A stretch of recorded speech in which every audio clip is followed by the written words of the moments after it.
Tere, minu nimi on Rauno ja tere tulemast saatesse Raw Taste. Ja täna me hakkame tegema siis porgandikooki ja ütleme niimoodi, et mina teen natuke sellist täiskasvanute versiooni. Kui sulle see ei sobi, sa võid alkoholi sealt seest välja jätta.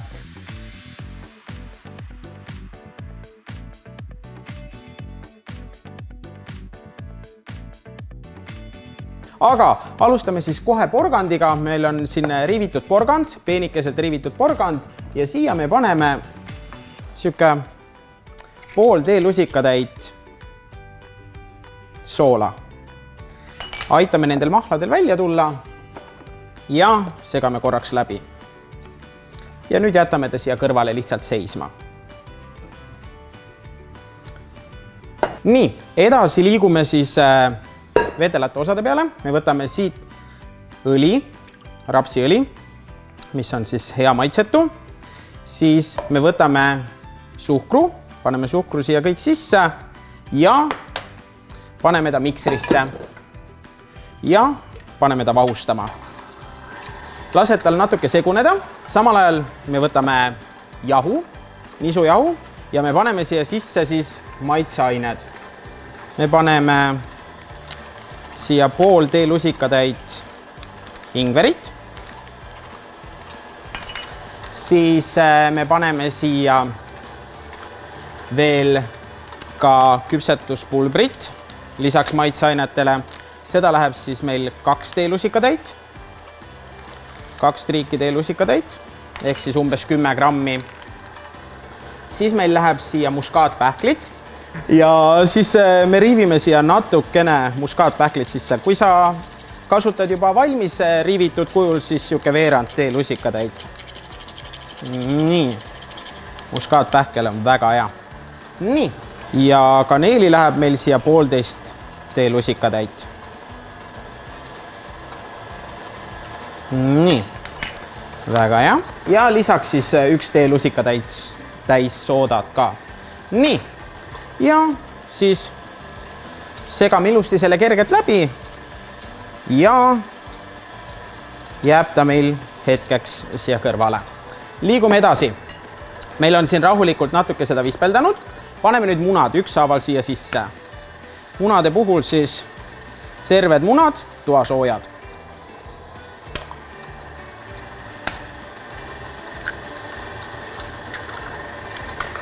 Nii.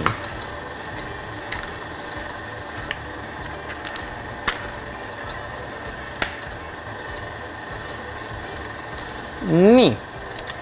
Ja kui munad on siia sisse pandud, siis tõstame kiiruse kiiremaks. Laseme tal natukene vahustada. Nii, ja samal ajal, kui meil siin muna rahulikult vahustab, me paneme ahju sooja. Ahi läheb siis 180 kraadi juurde ja paneme pöördõhu peale. Väga hea. Nüüd on mõnusalt vahune siin. Ilusti siis ma võtan ta korraks välja ja me lisame siia sisse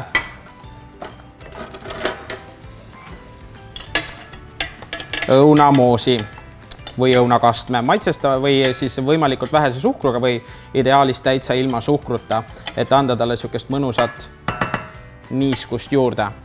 Nii. Lasen ta korraks veel uuesti läbi. Ja läheb meil siia sisse see sama jahusegu.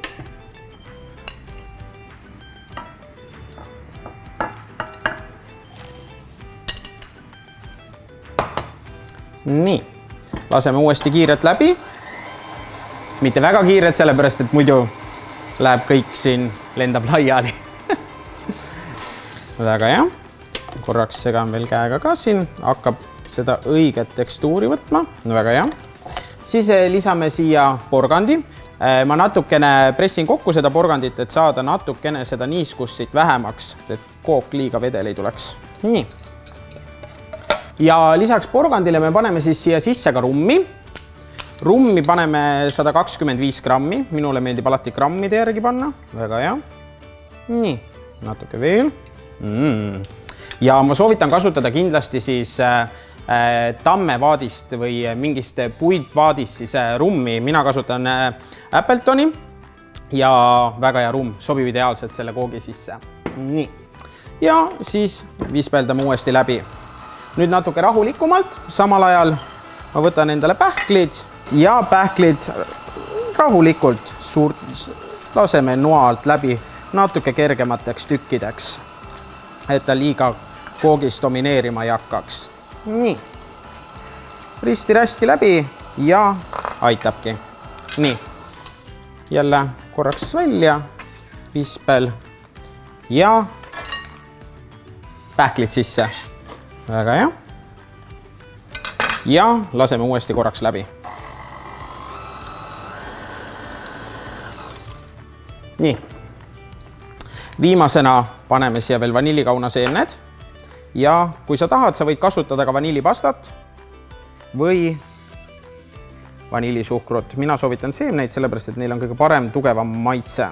Aga aeglaselt pöörad siin selle sees ringi ja tõmbad rahulikult seemned välja. Nii, see ka siia sisse ja olemegi põhimõtteliselt valmis. Nii.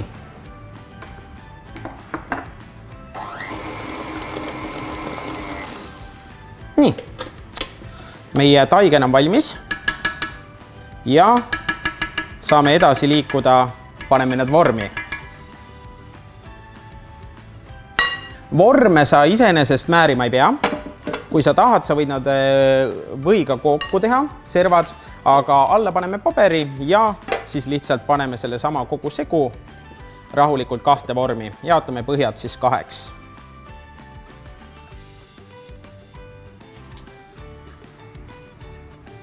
Nii.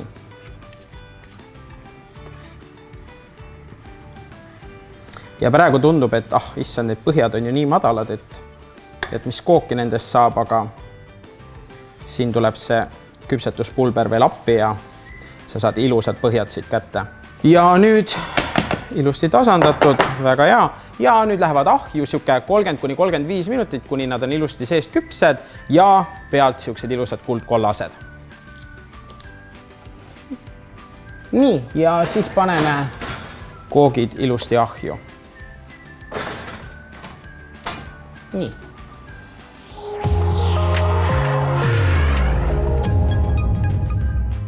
Nii, koogid andsid siis märku, et on valmis. Vaatame, kas on valmis.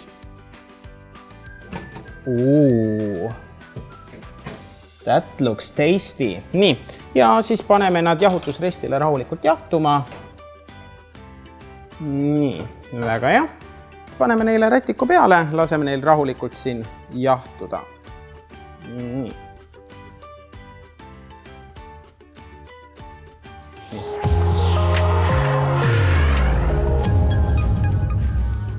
Kreemi jaoks me võtame või, mis on mul siin toasoojas rahulikult seisnud ja kohe ilusti mikserisse. Kui või on pandud, lisame suhkru ja suhkrut siis umbes 100 grammi. Jällegi ma ütlen kohe ära, et oleneb kõik sinu toorjuustust, et kui toorjuust on sul soolasem, siis kindlasti läheb natuke rohkem suhkrut. Kui sul toorjuust on natuke selline mahedam, siis läheb seda vähem, et katseta jälle ja proovi ise. Ja siis me laseme selle mikseris rahulikult ringi käia. Ilusti, kuni ta muutub kreemiaks. Ta võid ka tuhksuhkrut kasutada, et mõlemad sobivad väga hästi. Nii. Ja väga hea. Või on ilusti meil mõnusalt kreemine. Siis võtame me oma toorjuustu. Paneme kogu toorjuustu siia korraga sisse. See on samamoodi toasoe, et ta ilusti seguneks siia sisse ära ja kreem tuleks mõnusalt kreemias.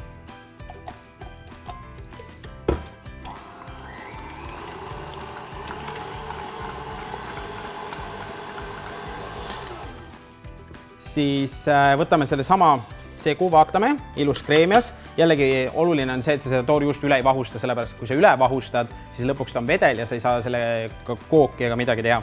Nii, siis me võtame vanillikauna ja ma kasutan siit oma kookide peal olevat lõikelauda ja me võtame siit jällegi seemneid veidikene. Võid jällegi kasutada samamoodi ka täiesti tavalist vanillisuhkrut, vanilli pastat, ekstrakti, mis sulle parasjagu siis käepärast on. Aga teine asi, mis teeb selle koogi eriti heaks, on siis liköör, Grand Marnier, mis on siis tegelikult apelsiniliköör ja jällegi võid endale sobivat apelsinilikööri kasutada või kui sa tunned, et ma ei taha üldse likööri panna ja kui sa ei taha ka koogile panna rummi, siis võid täiesti ilma teha, võid näiteks panna likööri asemel siis sidrunimahla natukene. Kas või siis siuke poole sidrunimahl.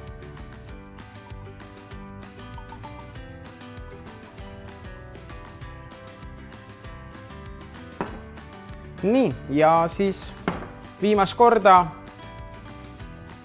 töösse.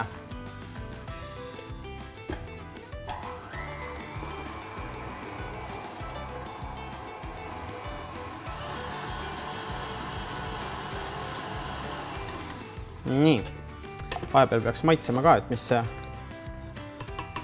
kreem siin teeb.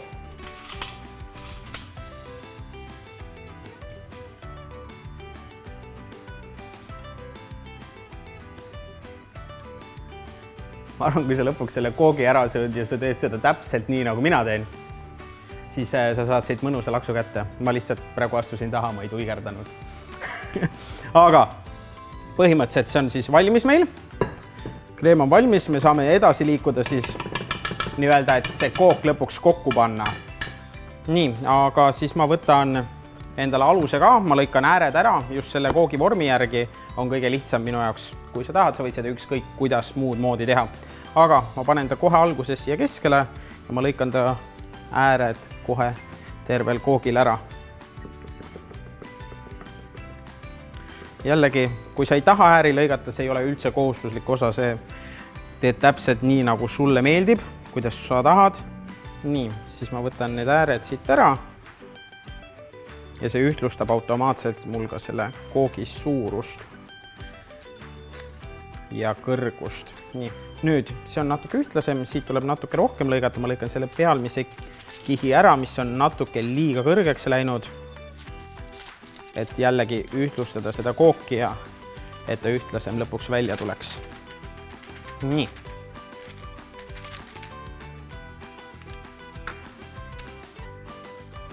Vaata, ma maitsen ka vahepeal.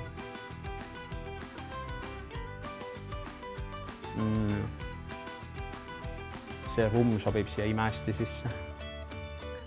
Okei, ma rohkem ei söö. Muidu me ei jõuagi lõpuni. Okei, davaiks. Hakkame siis, lõikame selle pooleks. Issand, see kook on nii hea.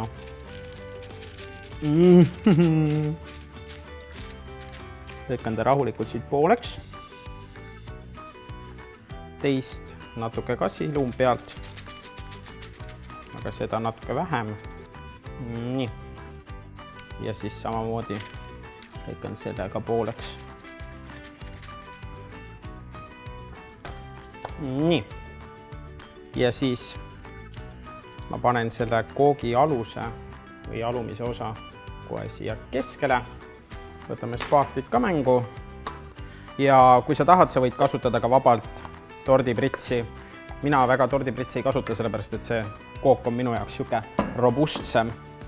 Nii et jällegi ilusti see kreem siia peale.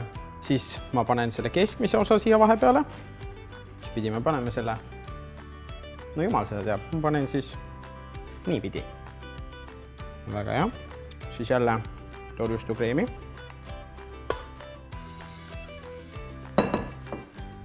Siis keskmine vahekiht. Panen jälle selle tagurpidi. Siis on natuke parem teda kokku panna. Nii. Siis jälle kreemi. Nii, ja siis viimane kiht. Ma panen selle alumise osa kõige peale. Jällegi kõige tasasem pind. Ja kui sa näed, siis see kook on lihtsalt kolossaalne. Mega suur kook. Ütleme niimoodi, et kui sa üksi kodus oled, siis ära seda pigem tee, vaid teed seda siis, kui külalised tulevad ja ohtralt. Mitte ohtralt kooki, vaid ohtralt külalisi, on ju.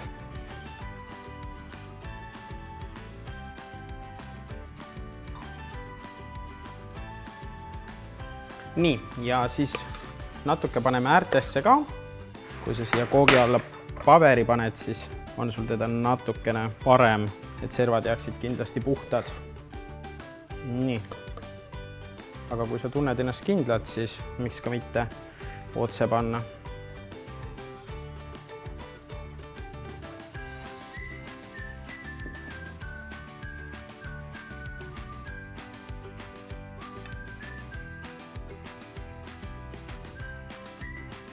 Nii. Nüüd meil on kook ilusti kaetud ja peale, nagu ma ütlesin, võite pudistada natukene seda nii-öelda koogist alles jäänud osa. Et see, mis sa enne juba nii-öelda ära lõikasid, seda sa ei pea ära viskama, seda sa saad kindlasti kasutada siin samas veel. Natuke pudistad seda väiksemateks tükkideks ja siis mõnusalt täpselt enda meele hea järgi, kuidas sa tahad seda siia mõnusalt panna. Kui tahad, pane seda, kui tahad, pane midagi muud. Või kui ei taha, ära pane üldse mitte midagi. Kõik variandid sobivad.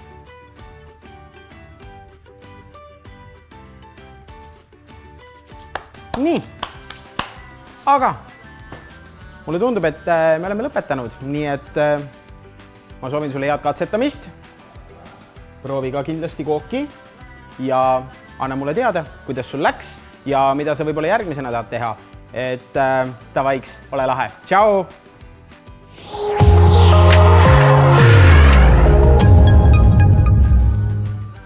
Nii, meie porgandikook ongi valmis, aga üks asi, mida ma tahan teile veel pakkuda, on see, et Veskimati tooted, neil on ka porgandikook, kui sa ise ei viitsi teha, siis siin on porgandikook. Samamoodi on väga palju erinevaid asju. Ma teen giveaway. Kõik need asjad, ilus suur ostukoti täis, mõnusat Veskimati kraami. Sa ei pea midagi väga paljud tegema. Subscribe mind YouTube'is, like mind Instagramis ja liitu minu Facebooki grupiga ja teeme kõike lahedat koos. On ju? Kui oled need ära teinud, võib ollagi see mõnus ostukott sinu. Tavaiks, nüüd on kõik. Tšau!